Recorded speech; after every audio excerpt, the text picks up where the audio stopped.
أهلا وسهلا بحضراتكم. دعوني في البداية. At the outset, I'd like to warm welcome His Excellency Mr. Antony Blinken, the Secretary of State of the U.S. and his accompanying delegation. This visit is very important.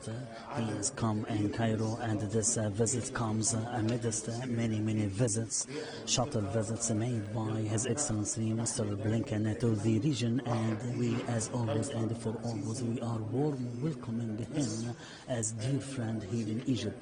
The American Secretary of State at the very beginning of the day in the morning has met Mr. President, and it was a very long interview and it was very frank. Mr. President has discussed and has handled all the developments of the bilateral relations between Egypt and the U.S. amidst the strategic partnership, the existing partnership between the friendly states. We are talking about strong relations extended for many decades, from the joint work and joint interests and mutual understanding. Mr. President has highlighted at the very beginning of the interview about the strong relations, and both countries are very keen to work to develop and to instill this relation. And as you may know, Mr. Secretary, Mr. Blinken, we have met together and we have launched the working group on the joint work between Egypt and the U.S. and the sectors of tourism and higher education and culture, as well, with the attendance of a number of Egyptian ministries, Minister of Higher Education, Minister of Antiquities and Tourism, and Minister of Education. And before launching this meeting, we have a prolonged meeting between myself and His Excellency Mr. Blinken, and with the two delegations we have talked about the bilateral relations and to further develop these relations, about some regional and international files of the shared interests for both countries. And as I have just mentioned, the bilateral relations are very strong, and we have talked today in a very detailed manner about more and more development of this relation and the strategic nature of this relation and the joint keenness and joint due attention from the two countries to work on developing this relation amidst the framework of mutual respect and the mutual benefits. Egypt is a big regional country and is a major country, and the U.S. is a major power, a major international power. So naturally speaking, we have to have a detailed dialogue and strong relations, and also very continuous deep consultations, among others, around some regional and international files. Today we have talked in detail about cooperation in economy and investment, and there are mutual understanding and mutual keenness to further develop these economic relations, and at its heart the American investment, the U.S. investments, and to foster and encourage the American companies to work here in the Egyptian market and to get the best benefits of the mega opportunities offered by the Egyptian economy to these companies. And soon we will talk during the first quarter of the next year about holding the joint U.S.-Egyptian business conference, especially after the holding of the conferences in Washington a couple of days ago. And also we have talked about the trade relations and the importance of further developing the relations, the economic relations, and to increase the trade volume in exports and imports. And also we have talked about the education and higher education, and today some memorandum of understandings will be signed about the inauguration of 3 branches of American universities here in Egypt. 3 universities will be inaugurated here in Egypt, in addition to the other international universities like Japan, Canada, or Germany, or other international and other countries that are very keen to inaugurate their premises and their headquarters here in Egypt in order to further develop the education here in Egypt. We have also talked about the strong existing relations in the field of education and building of schools, and we are evaluating the development of education in this regard. And also we have talked about the tourism sector, which is very important in our bilateral relations. We have talked about the destination, being Egypt is considered a destination for the American citizen, either for the pure tourism or the environmental tourism or the cultural investment or for the coastal tourism. So we have in Egypt many destinations as a tourism and as a touristic destinations. And also we have talked about culture, considering Egypt as the Hollywood of Orient, and like the cinema and film industries, and also the importance of intensifying the relations between the 2 countries in the cultural arena, considering that the upcoming generations in Egypt and the US do not know too much about the other country, and that's why we hold the responsibility in organizing some and many cultural events that are making the 2 people are closing. Certainly, we have talked as well about the relations and the different files, especially the fields, the cooperation in energy, renewable energy, and also the clean energy and the transport, and also the communication. All these files have been opened, and also I have agreed with my dear friend Mr. Tony Blinken that we will have a schedule or a timetable to hold the other working group in the framework of the strategic dialogue in the upcoming period. And also we have talked about the joint commitment and also the joint direction from Mr. President Abdel Fattah al-Sisi and also Mr. President Joe Biden to develop and to further develop the economic and cultural relations and social ones as well between the 2 friendly countries. And we have talked as well about different other bilateral files. We have talked about the Egyptian and African and Arab candidates for the UNESCO position and the importance of lifting the injustice targeted the Arabic and the Egyptian civilization, to have the Director General of UNESCO from Egypt and from the Arab countries.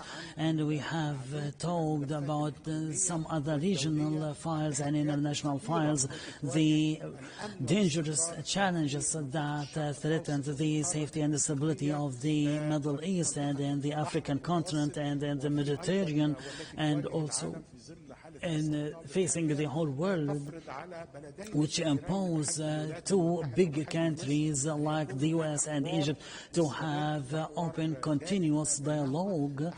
And we have, from my own side, I have talked about the national strategy for human rights and the Egyptian achievements and also the Egyptian efforts exerted in implementing this strategy, because on behalf of myself as the chairperson of the Supreme Committee of Human Rights, not for the satisfaction of any external partner, but for the very benefits of the Egyptian people, and also because the Mr. President of Egypt is very keen to launch this national strategy within the comprehensive concept of human rights, which focuses on the civil, political rights, and also the economic rights, and the social rights, and the cultural rights as well. We have talked about the crisis and the dangerous crisis in Gaza Strip, and we have there were harmonized and agreed upon points, especially with regarding to the immediate ceasefire, and also to stop getting off the civilians, and also the necessity to reach an agreement to host all the hostages and the prisoners, and also the immediate access and the comprehensive unconditional access to the humanitarian and medical aids to the people of Gaza Strip.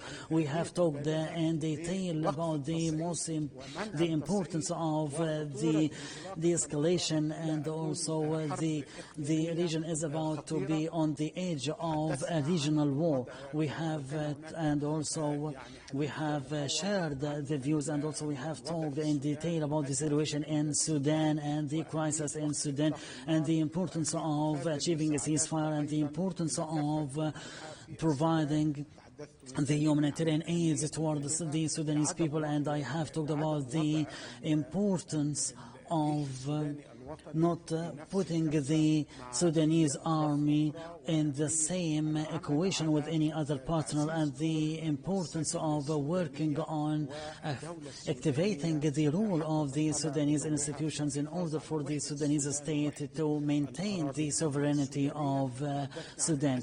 We have talked about the Libyan crisis and the importance of making the presidential and parliamentary elections, and the importance of moving towards in this regard in order to maintain the Libyan territory.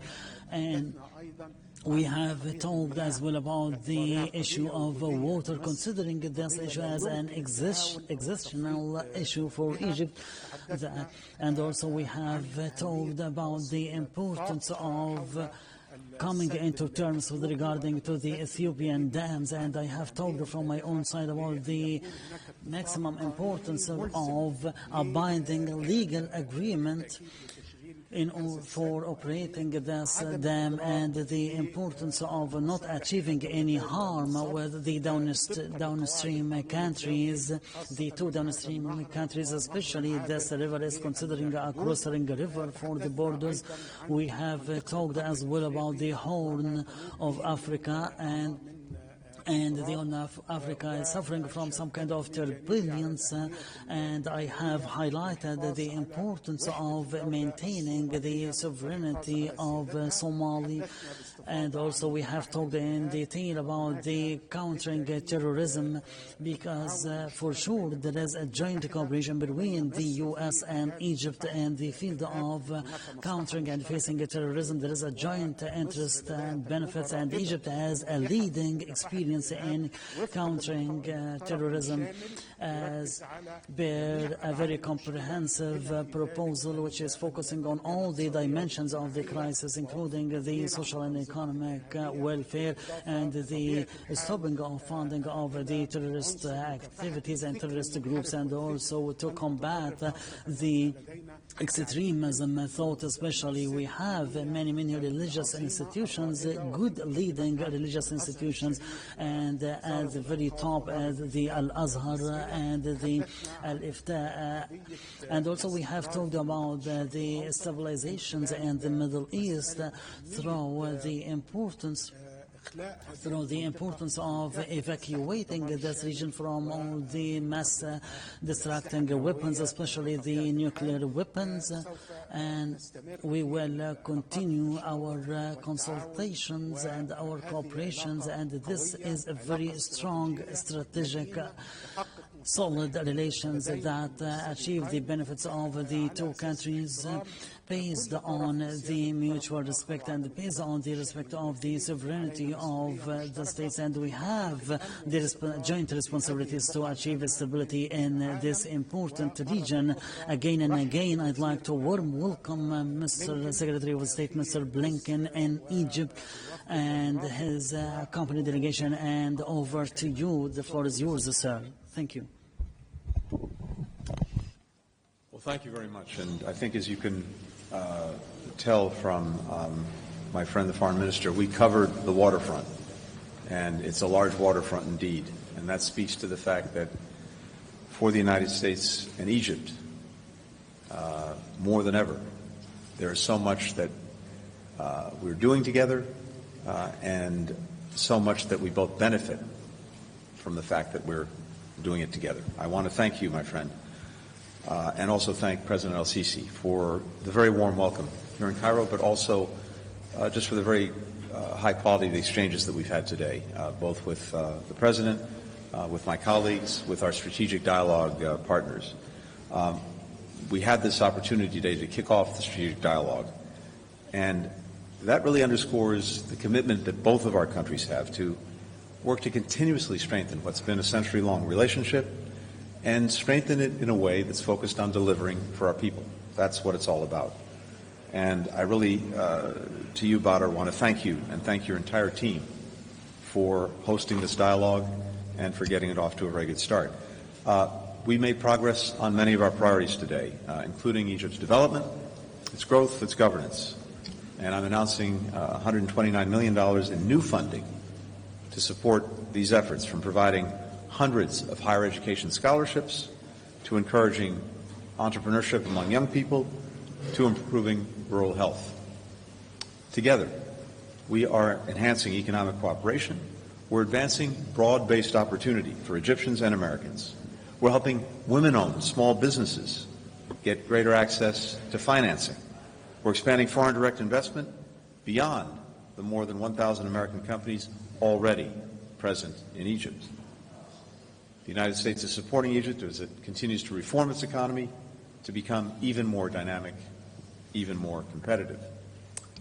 In Washington, earlier this month, we hosted the second U.S.-Egypt Joint Economic Commission to grow our economic cooperation. For instance, making progress on a bilateral agreement that will help unlock greater private sector participation and investment here in Egypt.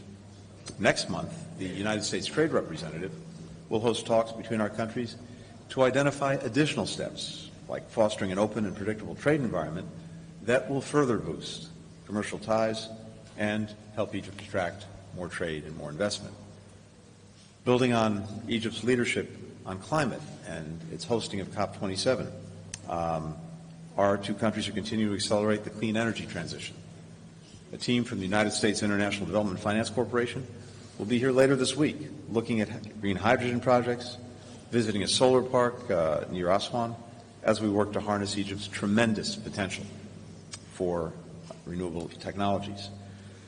And as the Foreign Minister noted, President El-Sisi and I also discussed the existential nature of Egypt's growing water needs and the importance of the Nile to the Egyptian people.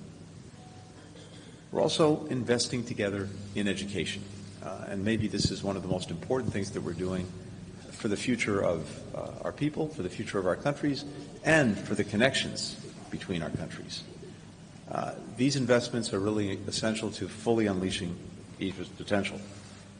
The Education and Cultural Working Group that we launched today will help establish 9 new state-of-the-art multidisciplinary labs at STEM high schools that the United States has stood up in Egypt. We'll also support 19 career centers covering nearly every Egyptian public and national university so that young Egyptians can prepare for and get the jobs of the future. A little bit later today, we have representatives of 3 United States universities who will sign agreements to open international campuses here in Egypt, adding to 2 projects that are already underway, giving Egyptian students the chance to receive an American education here in Egypt. We'll also strengthen our work to preserve Egypt's archaeological heritage, including a new effort to list the Great Temple of Obidos as a UNESCO World Heritage Site, growing the tourism sector that contributes so much to Egypt's economy. The United States welcomes steps that Egypt has taken this past year on human rights, releasing detainees, advancing efforts to reform pretrial detention, resolving cases involving travel bans and asset freezes for NGO employees. And as the Foreign Minister said, these are steps that Egypt is taking because it's in Egypt's interest to do so. We both acknowledge additional steps that Egypt intends to take, including adopting and implementing penal code reforms, continuing to pardon and release prisoners, detainees, and ensuring that journalists, human rights defenders, and all Egyptians can voice any disagreements freely. There's strong bipartisan interest in the United States Congress to seeing Egypt continue to make this progress, and respecting and safeguarding fundamental freedoms can only strengthen the partnership between our countries and, as the Foreign Minister himself says, benefit the Egyptian people. That's why Egypt is engaging in this course. We discussed how we can enhance long-standing security cooperation, whether that's Egypt's major peacekeeping contributions in places like South Sudan, the Democratic Republic of Congo, or, as the Minister mentioned, the fight against ISIS and other extremists in the Sinai Peninsula. Egypt continues to be an indispensable partner in pursuing a ceasefire in Gaza, one that brings the hostages home, that relieves the suffering of the people of Gaza, and creates the foundation for an enduring peace. I thank the President and the Foreign Minister and other colleagues for Egypt's commitment to this work, and we discussed the importance of getting this deal across the finish line, something we'll continue to pursue along with our Qatari counterparts. We all know that a ceasefire is the best chance to tackle the humanitarian crisis in Gaza, to address the risks to regional stability, risks that I know are felt viscerally here in Egypt. In particular, the Houthis' continued attacks on global commerce in the Red Sea, aided and abetted by Iran, are reducing traffic in the Suez Canal, and that's cost Egypt a projected $5 billion in lost revenue. Egypt has been instrumental in addressing the conflict in Sudan, the world's worst humanitarian crisis. Along with our diplomatic partners, Saudi Arabia, the UAE, Switzerland, the African Union, the United Nations, and others, we made progress in Switzerland last month, opening new crossings to allow humanitarian assistance to get to people who need it, and getting the Rapid Support Forces to agree to a code of conduct for its fighters. That progress, however, is now threatened by a new RSF offensive in al-Fasher, already resulting in the deaths and displacement of thousands of vulnerable people. The RSF must take every step to protect the lives of innocents and respect its commitment to protect civilians. The Sudanese armed forces have to halt indiscriminate bombing. Both must come together and come to the table to agree on implementing agreements that were reached in Jeddah and to stop this brutal war. Next week at the UN General Assembly in New York, I'll be bringing together our partners to align around the next steps to expand humanitarian access, to protect civilians, and to push for a cessation of hostilities. The United States is grateful for Egypt's continued partnership and leadership in this work, as well, I have to say, for the generosity of the Egyptian people, welcoming hundreds of thousands of Sudanese refugees. We'll also continue to consult with Egypt on bringing greater stability to Libya, including supporting the UN and its efforts to shore up the central bank and work toward a longer-term political settlement. So, as you've heard from both of us, these are some, not all, of the subjects that we discussed today. And I think, again, at this challenging moment, the importance of our partnership, the partnership between Egypt and the United States, is on full display. And that's why today's dialogue is so important and timely, reminding not only what's at stake, but also what's possible for our people and people throughout the region.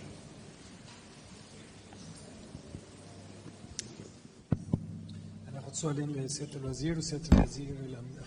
let's take two questions To His Excellency Minister of Foreign Affairs, Samir Omar, Sky News. I'm asking Dr. Badr Abdelatty.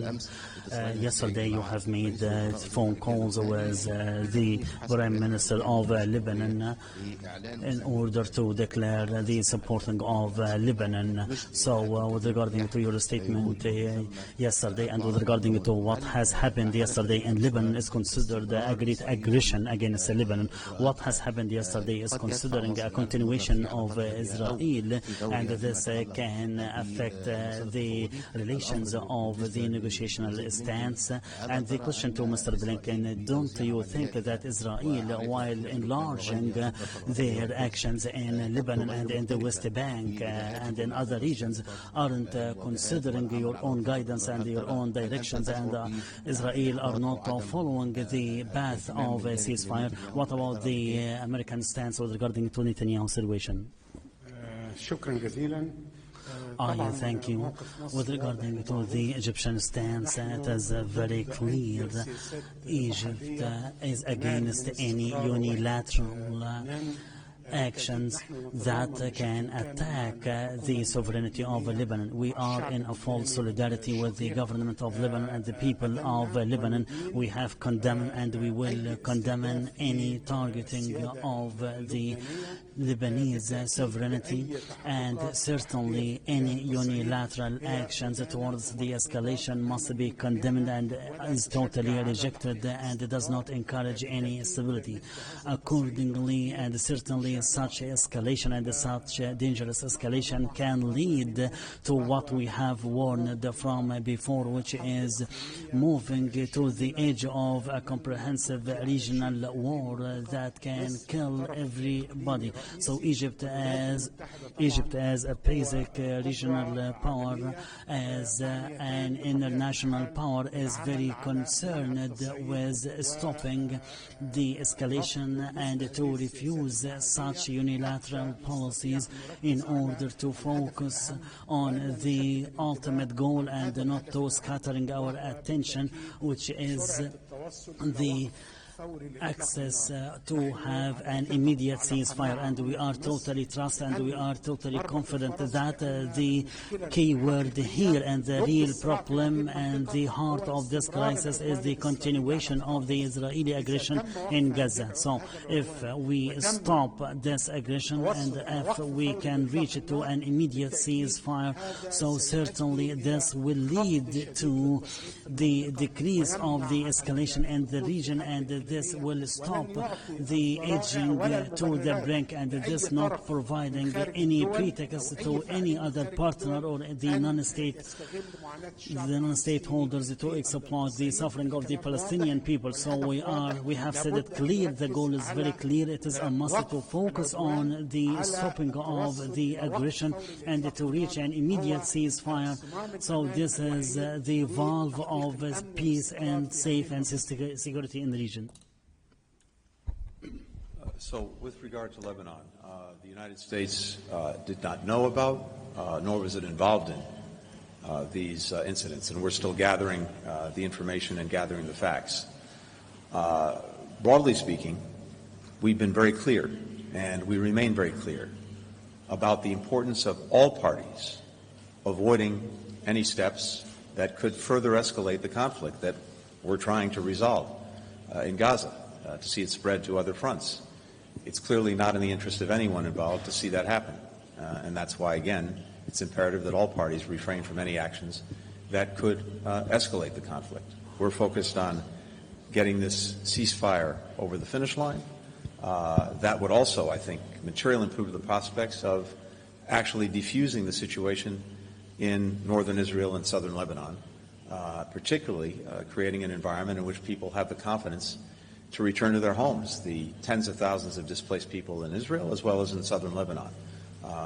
Getting the ceasefire would facilitate getting to that kind of agreement, and that's clearly the best path forward for everyone involved. So, again, it's imperative that everyone avoid taking steps that could further escalate or spread the conflict. Leon Bruno from AFP.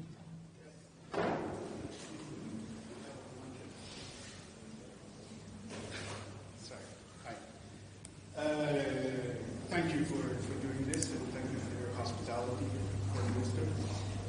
Mr. Secretary. I'd like to, I'll try to be short for once. I'm sure you'll be happy about that. In your meetings today, did you submit any new ideas to bridge the remaining gaps to get to that elusive ceasefire in Gaza? And what are your expectations now? And also, this is your 10th trip to the region since October 7th, and you have always gone to Israel, but you won't be going this time. So why is that? Is it because of tensions with the government of Israel? And to you, Foreign Minister, one of the issues remaining sticking points, if you will, according to U.S. officials, is this issue of Israeli presence in the Philadelphia corridor. Would you, Egypt, of course, accept any extended Israeli presence in the corridor or not? Is that a definitive no? Thank you. Thank you, Leon. So, first, with regard to the travel here, this trip was focused on the strategic dialogue between the United States and Egypt. This is something that we were determined to do, and that I was determined at the President's direction to help launch, and I'm very glad we had an opportunity to do that. Of course, it also comes at a time when we're working as closely as possible on getting the ceasefire. And so we had a detailed conversation with President al-Sisi, as well as with senior colleagues from the Egyptian government, working directly on the ceasefire about the status of these efforts and the way forward. And look, what I can tell you is this, and as we've said before, we've made a tremendous amount of progress over the last month and a half. There are, I think, in the agreement, 18 paragraphs. 15 of them are agreed, but the remaining issues need to be resolved. We put forward with the Egyptians and the Qataris ideas for resolving them. The bottom line is this: their resolution is less a question of substance and more a question of political will. And for both parties, it's important to demonstrate that political will to get this agreement concluded. For Israel, at this point, just last week, the IDF announced that the Rafah brigades had been dismantled. Hamas is not in a position to repeat the horrific attacks of October 7th. Concluding a ceasefire agreement would bring the hostages home, and, as I mentioned a moment ago, would also open important prospects for resolving other high-tension areas, including in northern Israel and southern Lebanon with Hezbollah, the Red Sea, and other places, all of which is in Israel's interest, as well as opening up opportunities to move in a very different direction in terms of strengthening Israel's security and place in the region far into the future. For Hamas, it can't continue not only to hold hostages, but to hold all of the people of Gaza hostage. Getting to the ceasefire would result in a totally different environment for the people of Gaza, ending the conflict for an initial period, and one we would work to make enduring, resulting in an immediate, massive infusion of humanitarian assistance for people who desperately need it, and clearly bettering the lives of people that they purport to represent. So the most important thing in this moment is seeing a demonstration of political will to finally conclude this agreement. And that's what we discussed. We also discussed in some detail what would be necessary arrangements if an agreement is finally reached in terms of the so-called day after. What happens in Gaza in terms of its governance, its security, its reconstruction. And here as well, Egypt is and will be a critical partner, and I think we had a very useful conversation about that today as well. So let me add to what has been mentioned by the Secretary of State. Naturally speaking, and as a matter of fact, Egypt will continue in exerting each and every sincere efforts through the collaboration with the friends and the U.S. and also with the brothers in Qatar. We will not stop to exert this sincere efforts in order to stop the killing of the Palestinians and to achieve the ceasefire and to stop the Israeli aggression. I second and I totally agree with what has been mentioned by Mr. Secretary, Mr. Blinken, because the absence of the political will, this is very clear. In order to, we have to face the fact in order to reach to an agreement. So some pretexts and some justifications are being falsified and are being created in order to shatter and distract us. So this is the real problem. With regarding to your question about the Philadelphia corridor, we have a very frank and clear stance, and we have repeated it many times.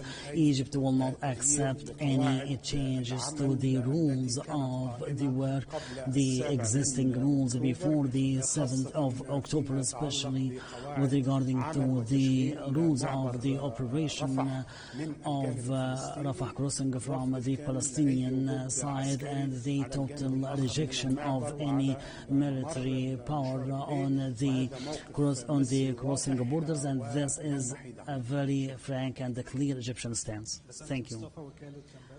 Basanta Mustafa, Middle East News Agency. My question to Mr. Badr Abdelatty, Your Excellency, you have discussed today the situation in Gaza. To what extent you have reached, especially with regarding to the Egyptian-Qatari mediation to achieve the ceasefire and to put an end to the humanitarian suffering from almost 1 year.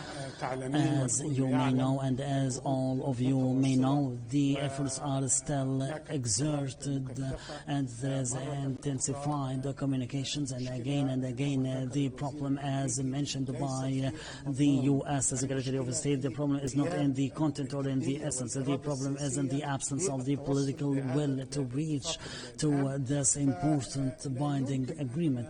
So we cannot bet on the future of the stability of this important region in the Middle East as a reason or as a justification for the absence of the political will for any partner. So we will continue in the exerting of our efforts, and we will continue the communication with our friends in the U.S. in order to continue the achieving a pressure and exerting the efforts in this regard in order to be able to reach to this agreement, which will be very decisive and will be important in order to arrange for the next day after war and to talk further about the stability in the region, and also to talk about the political horizon, and also to talk about the necessary situations in order to build the Palestinian state, and also to talk about the providing of doers humanitarian aid. It's not acceptable to use the hungry as a tool against the Gaza people. Can you imagine that this is happening in the 21st century under the ears and under the eyes of all the people? So we will continue in our sincere efforts side by side with the U.S. and also with our brothers in Qatar in order to be able to reach to this point and to guarantee the stability and the welfare of this vital region. Kylie Atwood, CNN.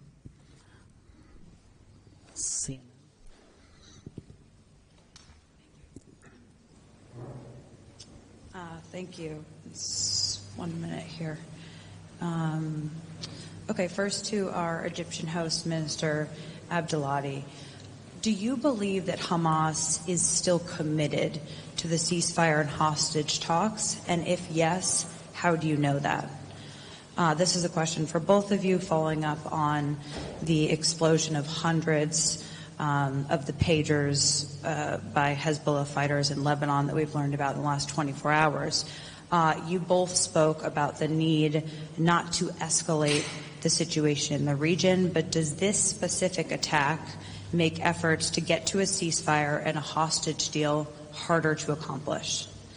And then Secretary Blinken, two for you. I will not be as short as Leon.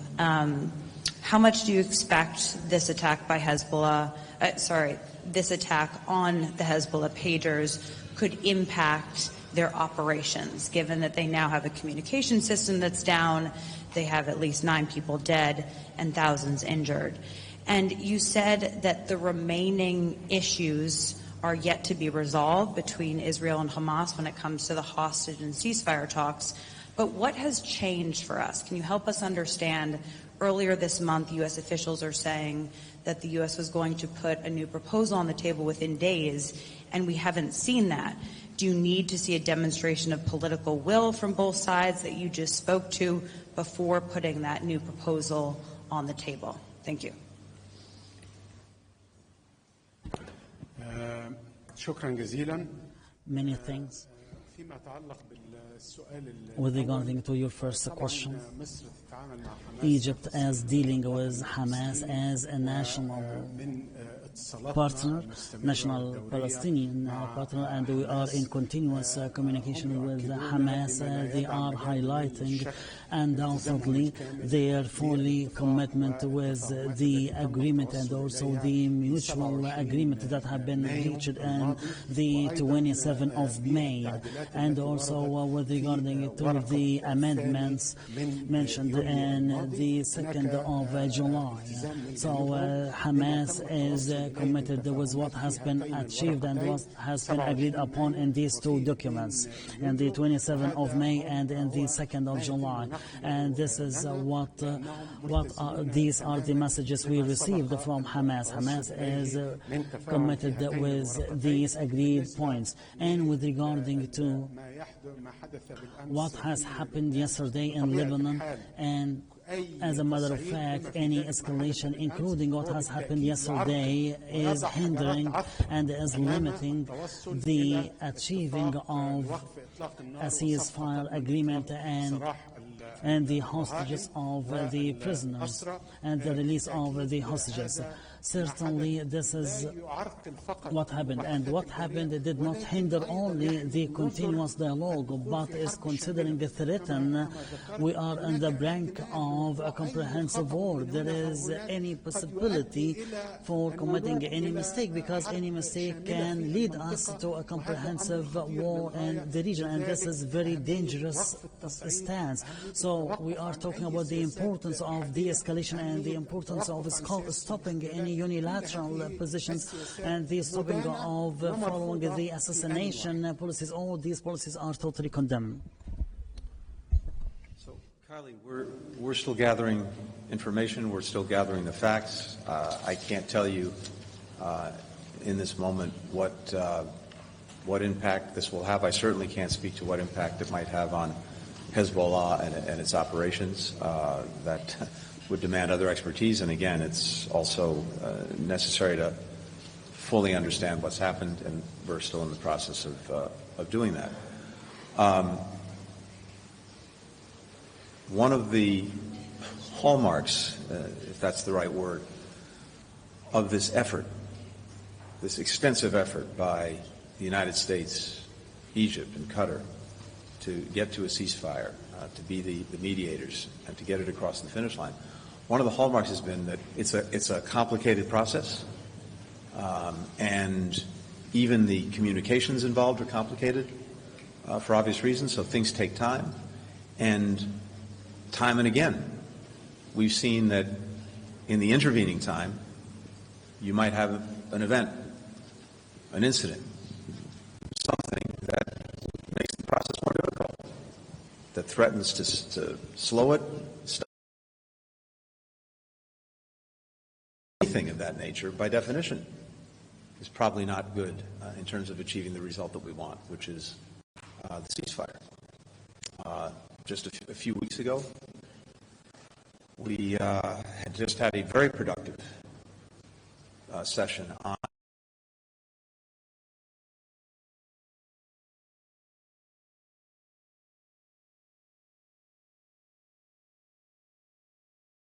ratios and the schedule and so forth. And there had been a very, very good discussion of that. And then, 48 hours later, Hamas executed 6 hostages, including America. So that, of course, had an impact on the progress that we were making. But I come back to what I think we both said in terms of where we are now, which is that there are important but discrete issues that need to be resolved. We've put forward different ideas for how to resolve them. They are clearly resolvable. But the key ingredient to getting a resolution of these outstanding issues is political will. That's what we're both looking for going forward. That's what's so imperative if we're going to get the ceasefire across the finish line.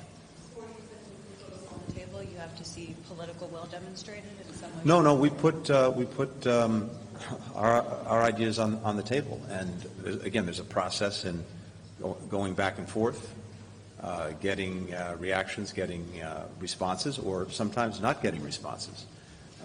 But I think I don't want to speak for my friend, but I think as we see it, what's missing in this moment to get this across the finish line is clear political will. If that will is present, this agreement gets done. If this agreement gets done, it has immediate and incredible benefits for everyone involved, starting with the hostages coming home and the people in Gaza getting immediate relief, and then opening much broader prospects for peace, for security, not only in Gaza, but throughout the region. So the interests, I believe, are clear, and now the question is getting that final bit of political will to get this done and get us all moving forward. Thank you very much. Thank you, my friend. Thank you, my friend.